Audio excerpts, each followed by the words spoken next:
In a little under 2 hours, the puck will drop at the XL Energy Center for Game 2 between the Blues and the Minnesota Wild. And if the Blues win tonight, they'd come back to St. Louis with a 2-0 series lead. Audrey Dahlgren is live and has more on why it's not going to be as easy as it sounds. Audrey? Hi, Art and Kay. Yes, the Blues have a tall task in front of them tonight going into this Game 2 against this Minnesota Wild team. And if we learned anything on Wednesday, it's that this is an intense series and it's going to be a battle until the very end. Well, joining me now, I have a very special guest here, Kelly Chase, former Blue and broadcaster. How is Jake Allen going to back up a performance like he had on Wednesday, nearly 78 minutes of ice time and 51 saves? Well, hopefully he doesn't have to have that same performance. I think the team's going to have to be better in front of him. I think that they know that collectively everybody's got to contribute more. Jake that was an unbelievable performance that he put on. I've only seen it a couple other times before in Blues history. I happened to be with Curtis Joseph when he did that. For Jake, he can't have the same looks tonight as he had the other night. You can't expect your goaltender to do those same tasks.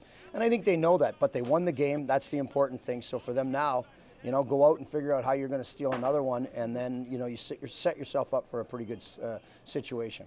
Yeah, and when you think about tonight, too, obviously the Blues get a boost defensively. Robert Bortuzzo is coming back into the lineup. He's missed 6 games. What will he do for them defensively, or how can he help them? Well, I think what he does more than anything is there's more of a sense of security and experience there for him. So with Smoltz in the lineup, he hasn't had that experience, and so the coaching staff maybe reeled back some of his minutes. With Robert, they feel comfortable putting him in situations. They'll use him to kill penalties, and he'll play more of a regular role. So when you're out there trying to, balance some of the minutes because you could have overtimes like they had the other night, it's tough going down to 5 defense. But Bortuzzo gives them that extra break that they need in certain situations, and especially when Pietrangelo the other night gets a penalty.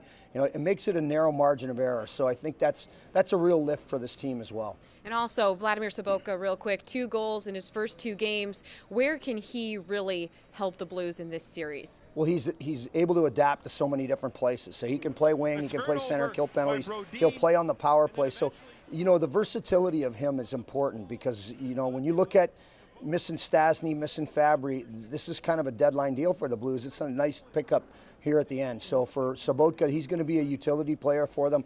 And as the series goes on, I would expect his play to get better as well. All right. Thank you so much for joining us. Really appreciate it. And we'll have a little bit more on Robert Bortuzzo when we come back at 6 o'clock. We'll hear from him and Mike Yeo about him making his way into the lineup for tonight's Game 2. Back to you guys.